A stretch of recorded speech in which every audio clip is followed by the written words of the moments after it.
in that PDF version, in the folder in the module in Canvas. So we'll just try that. So everyone can see my screen here with the, okay. So chapter 9 is where we're starting. We are going to get into things like multiple integrals, partial derivatives. So it's basically Calc 1 and Calc 2 iterated multiple times. But we're gonna need some good curves in order to play with this. So this is a classic stuff going way, way, way, way back. They are things that are called conic sections. They have lots of applications in optics. They have lots of in looking at trajectories. Certainly if you're doing like aerodynamic stuff. For the electricals, you can talk with Colonel Squire, who was doing a lot of patent reviews. We're trying to do connectors on things and trying to get smooth connectors that are really strong. And so you have these particular shapes, which you may have already learned in your engineering classes, that things that have corners are where they break, right? If you're actually making something mechanical, physical, you want to minimize that sort of thing.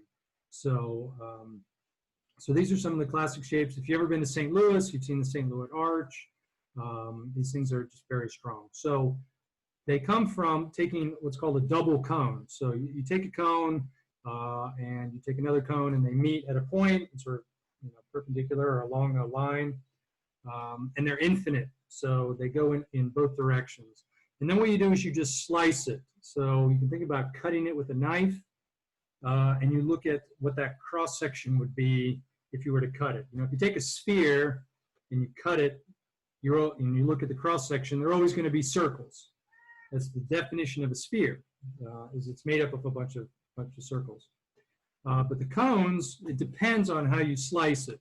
So I'm not sure exactly the order why Hartman did this, but the easiest one is just if you slice it flat. So you have the cone going up and down, you slice it across, then you get a circle. And this is one that you certainly need to know. I'm sure that you've seen this. That let me just do this here. Basic stuff. If I can get my pen to work here. All right. So I think everyone probably knows for a circle, the key here is two things. One, that you have a point in the center. So we typically give that some letters here, and I'm not sure exactly why they use these letters, but you have HK. So H is the x-coordinate of the center, and K is the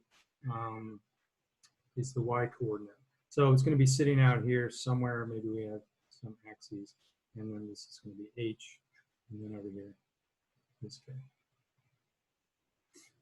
Now, the definition of a circle, I think probably everyone knows, is that no matter where you are on the circle, you can pick any point over here. And this will be my variable point, so x, y. And yeah, again, you guys can take notes. That's totally cool. I will save all of this stuff so you can refer to it later if you like. Maybe go back and forth between the two. No matter which point I pick on there, if I were to look at the distance from here to the center, it's the same. Every single point on the edge is the same distance away. And so typically we give that a name. It's called the radius, and I think you probably know that. But maybe you've never seen it before, that if you look at the distance formula from the center to the point x, y. So the distance formula says that if you take x and you subtract h and you square it, and you take the difference between the y coordinates and you square that, and you take the square root, that's the distance formula. The distance between those 2 points given by that formula. But because it's a circle, we know that at the same time, the distance is also always r. The distance is always the radius away. So 2 units, 3 units, whatever that is. So if you put those two things together, or actually, since I'm running out of space, if you square both of those, then one side will be x minus h squared, right? And the other one is y minus k squared. So that's b squared. But what happens if you square the bottom one? That's r squared. And so that formula there, which my cat is knocking my pen out of my hand, so is a distance formula for both sides, but it's also the main form of a circle. That's the equation of a circle. And so if you don't have that, off the top of your head, put it in your brain so it's on quick return, because we're going to use that one quite a lot. So that's a lot of letters. This definitely looks like a math class now because I just wrote a bunch of stuff and there are no numbers on the board, which I know that engineers don't usually like. So we'll just pick an example here, sort of second page. Let me grab something just for kicks. And they may not look exactly right. So here we go. So we can go 4x squared plus 4y squared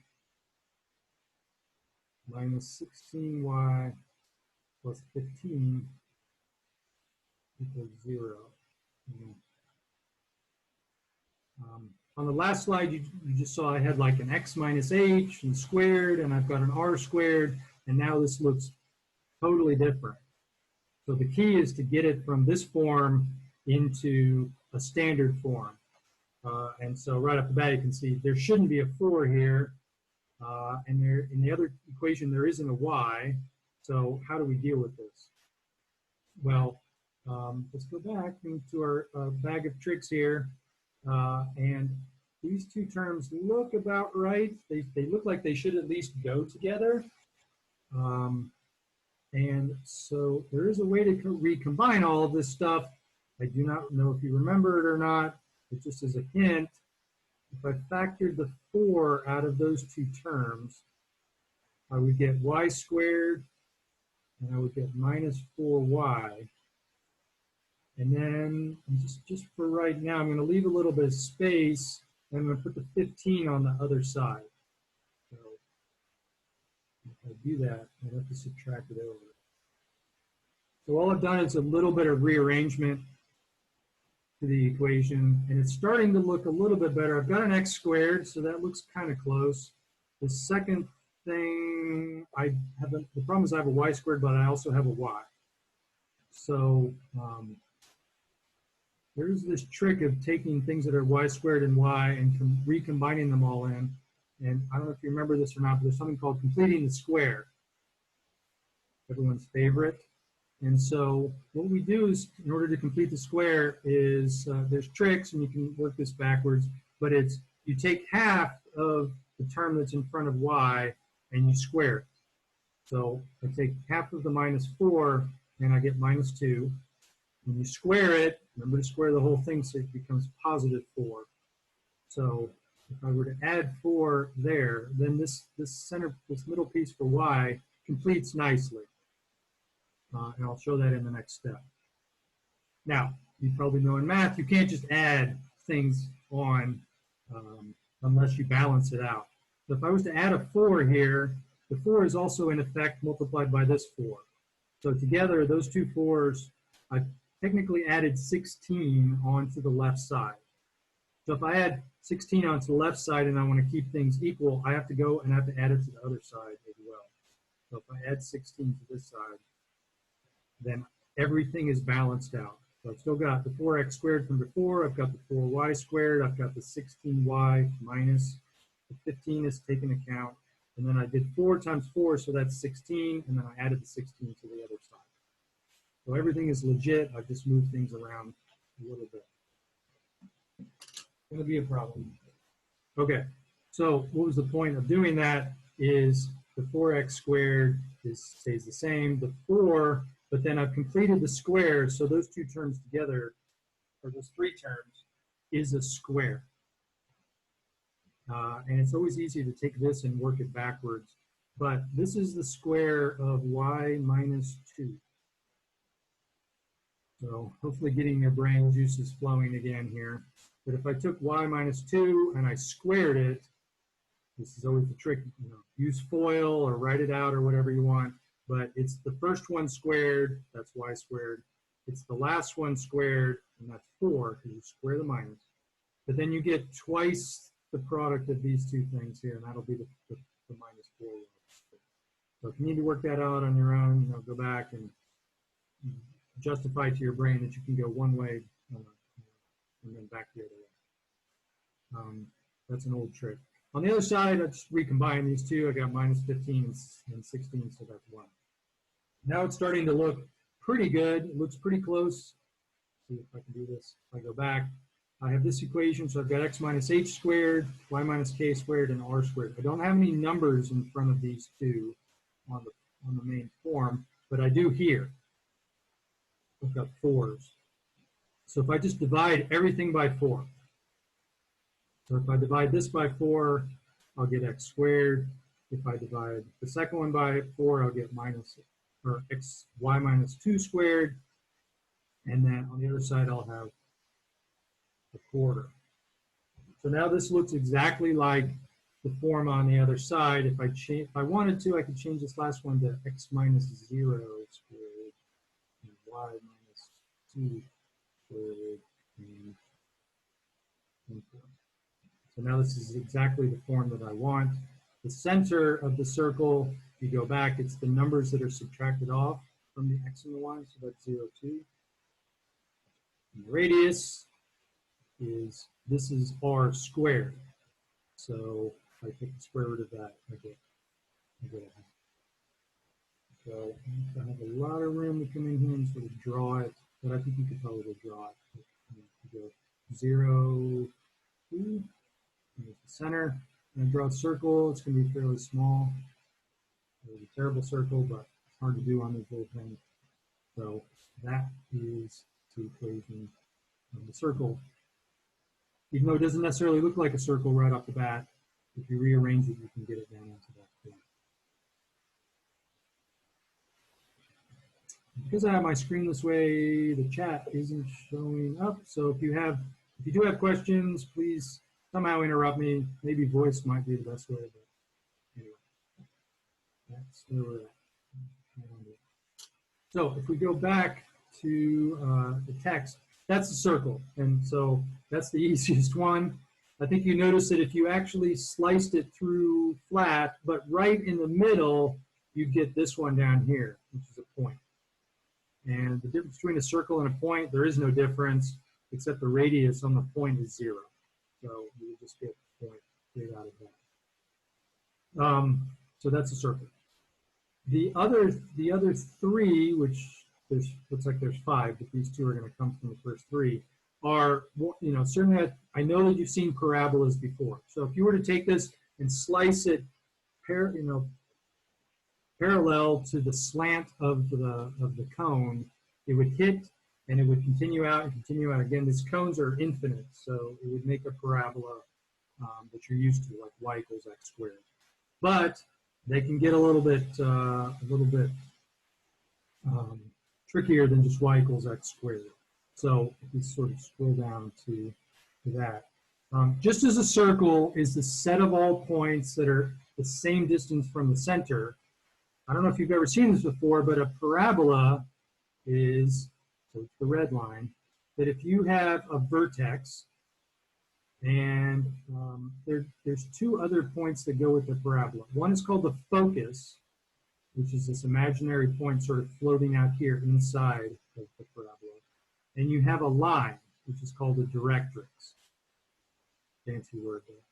Then a parabola, every single point on this red line is the same distance away from this imaginary focal point than it is from the line. And when I mean from the line, I mean you draw perpendicular down, and that distance from that point to there is the same as the distance from there to the focus, which is exactly the same thing for the vertex, of course. That this vertex here is a distance away from the focus, but it also has to be the same distance away from the directrix, because that's the definition of a parabola. All points equidistant from a focus and a directrix. And it's strange that works. But what's then the equation? I'm not going to go through the whole thing, but you do this again. What's the distance formula for this one? What's the distance formula for this one? You set them equal and rearrange, and boom, you get the equation in the key idea box which is there, depending on whether it's opening up or down or it's opening side to side. So if you have a vertex located at a certain point and a line, which is called the directrix, then the equation of the parabola is given by this. It looks a little bit stranger. The y does not have a square on it, so it does kind of look like y and x squared like you're used to. But this p right here, it's annoying. It's a terrible formula, but such is life. And again, back in the picture, the p is the distance from this vertex to the focus, or from the vertex to the line. So how do we go about doing this? Sir? Yes. Your screen is frozen on our screen. We can't see your screen share. No one can see it? No. Awesome. Okay. Try that for a second. Thank you. Try again. Let me do that. Any better? Still no go? Chris, you want to help me out here? It's just white. You only see white screen. So no. Oh, it's working now. It's working now. It is working now? Yes. All right. Well, such is life here. So, okay. So let's just jump in with an example here that, well, let's pick one that isn't side to side.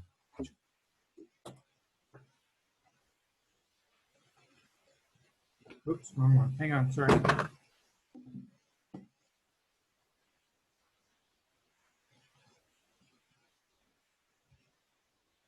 Well,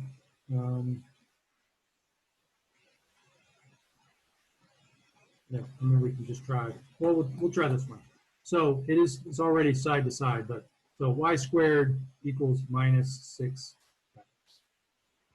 And this one is already a little bit different than what you're used to because the square is on the y and not on the x. So all that means is that the parabola is either going to be opening to the right or opening to the left. And before we go through the fancy formula on this, let's just do what I think should be natural for you guys. Is just plot some points. So if, just pick some values in here. If x is equal to 0, then you can see that y squared would be equal to 0. So you have the point 0, 0. So that is definitely on the chart. Now, what happens if x is equal to 1?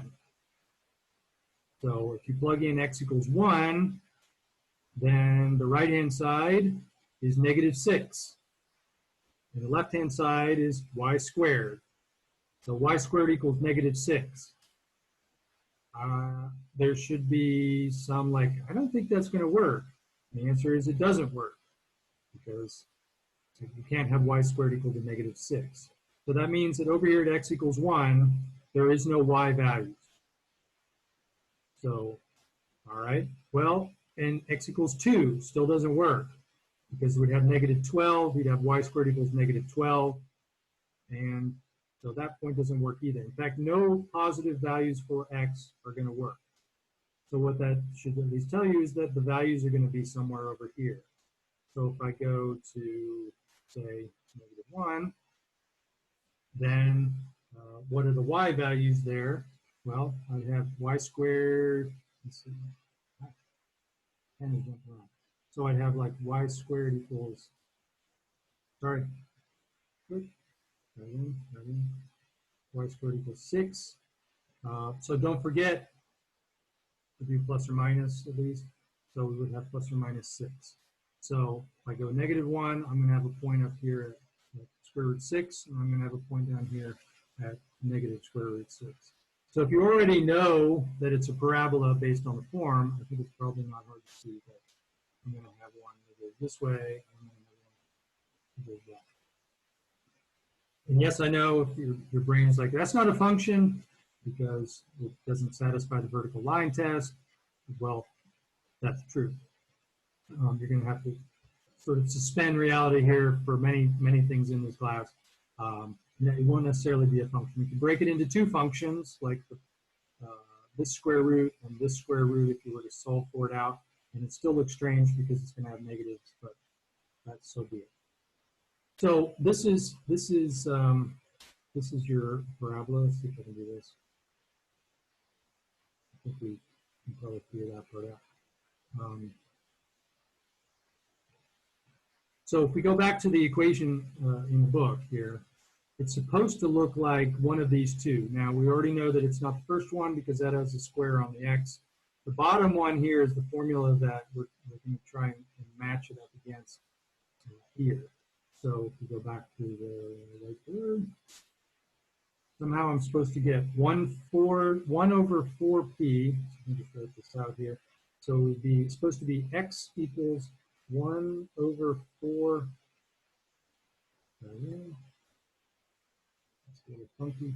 1 over 4p y minus k squared plus h. They're fine that that's the one. There it is there. Okay, so I need to make that one look like that one down below there. So if I was just to, what's the difference between these two things here? I have an x, but I have also a minus 6. So if I wanted to try and solve my equation,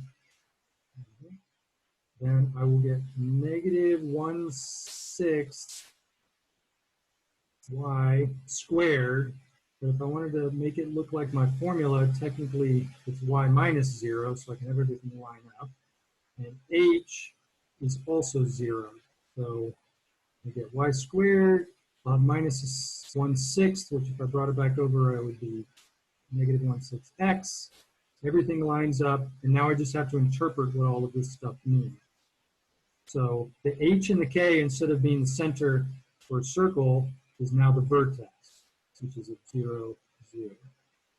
Which in my picture, I already figured out because I just drew some points. There's that. P, I have to make it so that 1 over 4p is the formula is equal to negative 1/6 in my actual equation. So if you work that out, that means that P, let's see, I flip both sides, 4p equals negative 6. I'm going to minimize my thing so I can see you guys. That means that 4p is going to have to be negative 6. So that means that p is going to have to be negative 6 over 4, which is negative 3 over 2. Now, what does that mean as far as drawing the picture? Well, it turns out that if you go that distance this way,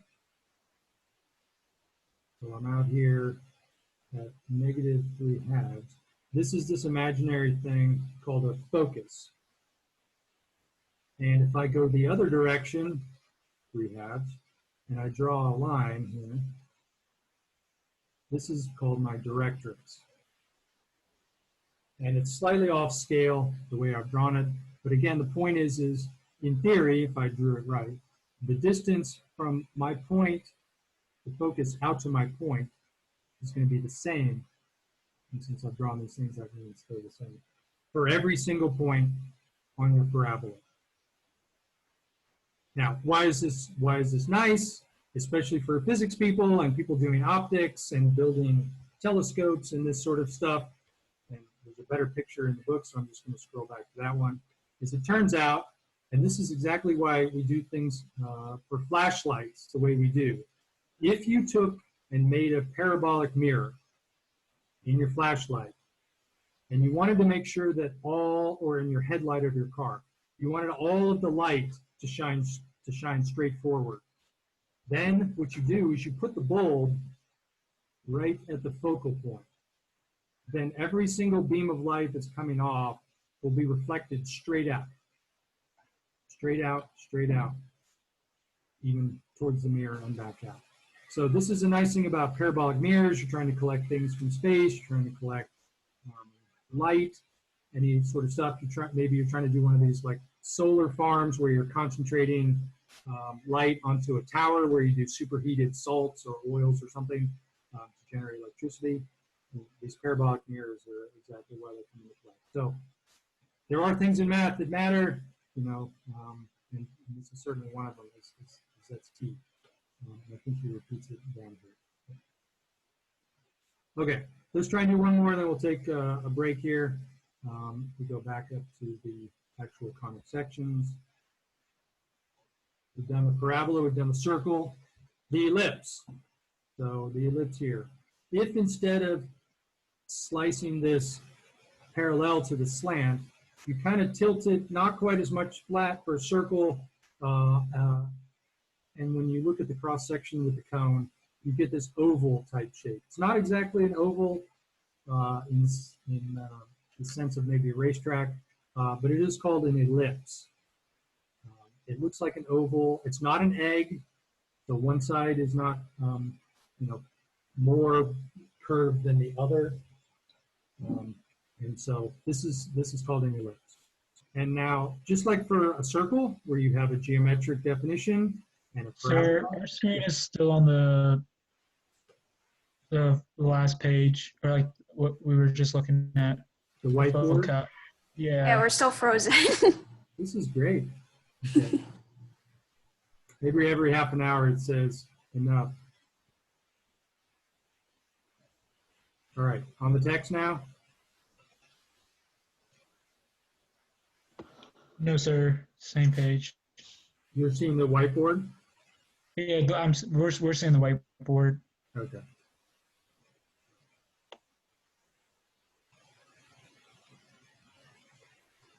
Sorry about that.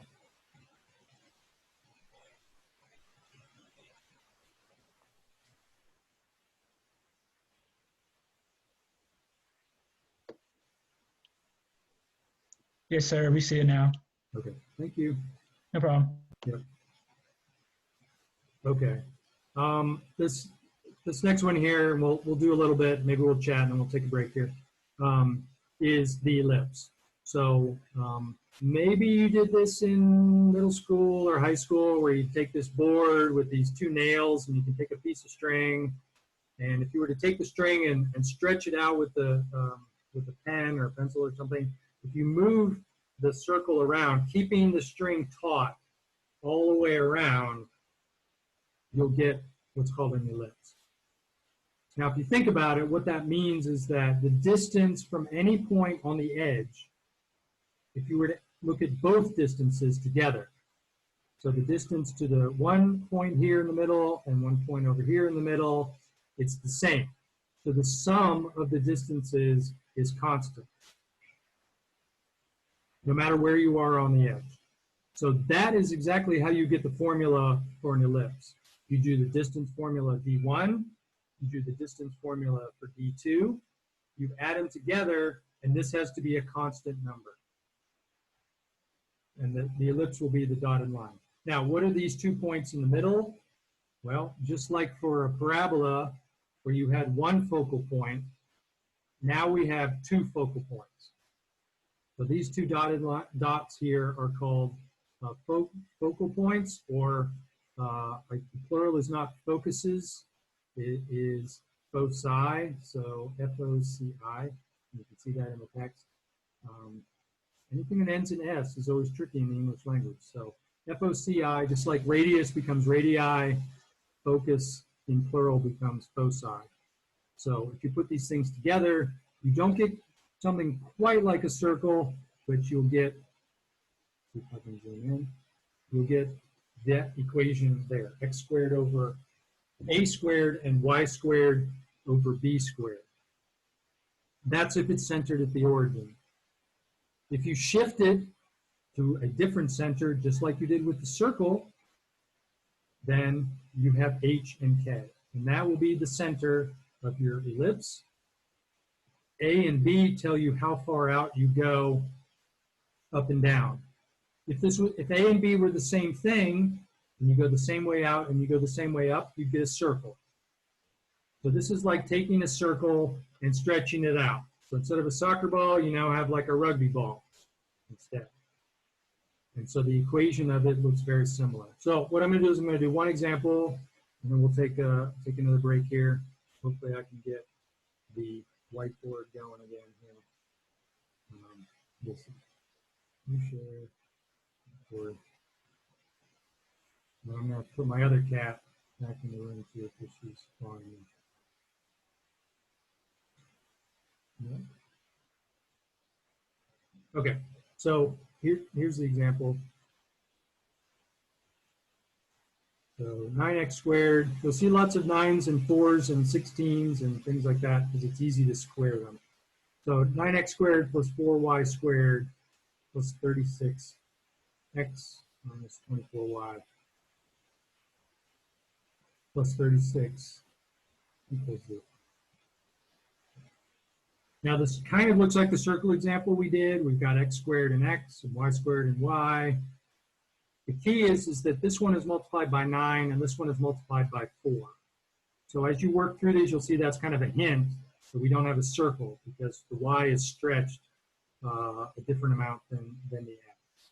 But we try and proceed to get these things because they look like distances, so we want to do a complete the square as well. So the x's come together as 9x squared and 36x. But just for space-wise, I'm going to combine these two together, and they both have a factor of 9. So if I factor that out, I'll get 9x squared, and I'll have 4x. I probably should have left some room, so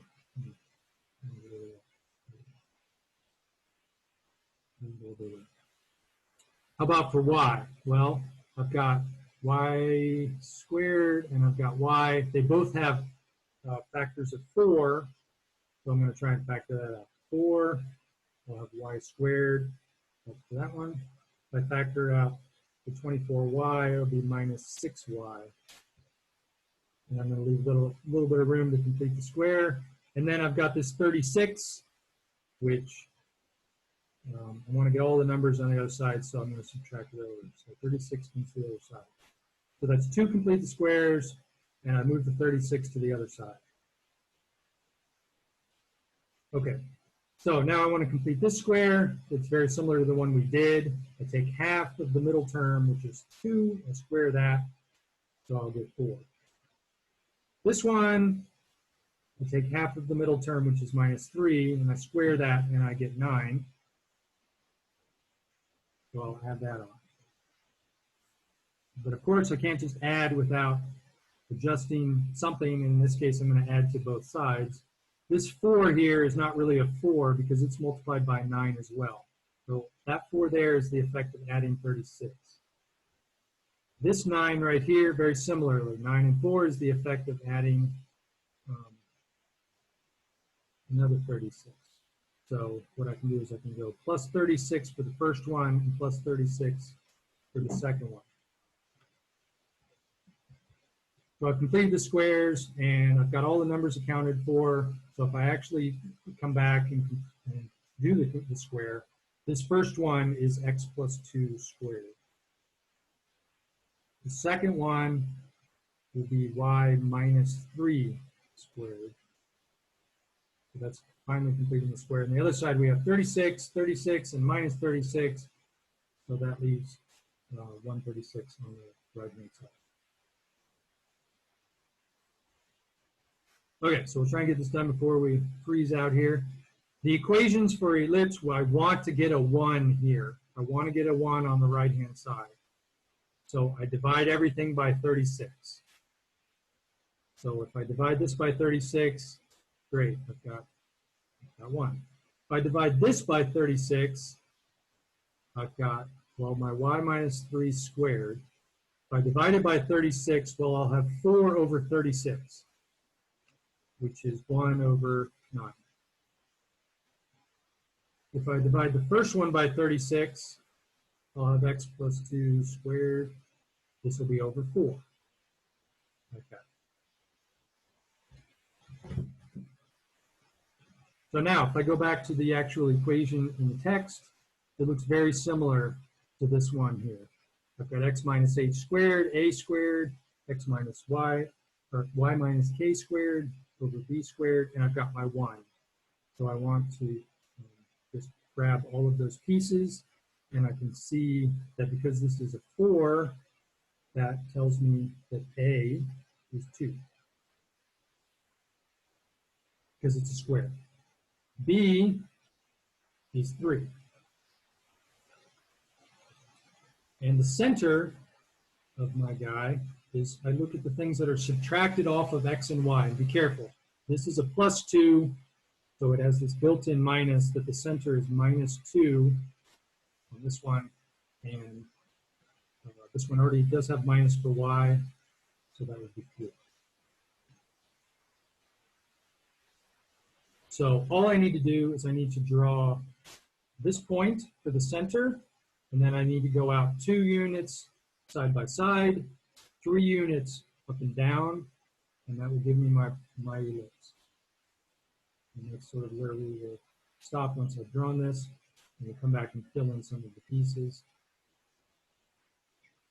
So -2, 3. I might run into my equation. I'll draw it again on the next page. Then I want to go side to side by 2 units. I'm going to come over here, 2 units. I'll come over here, 2 units. And then I'll go up and down 3. So I'll come down here 3 units. I'll go up 3. Yep, I'll run right into my equation. And then I just complete the ellipse. Like that.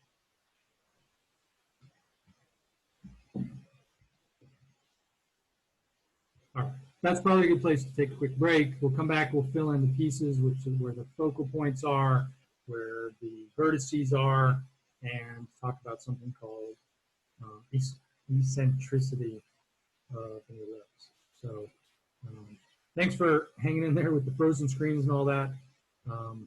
So let's take like a 5-minute break. We'll come back and finish that. We'll do the hyperbolas, and then that'll give you guys a chance to go work on this stuff. So 5 minutes, we'll be back.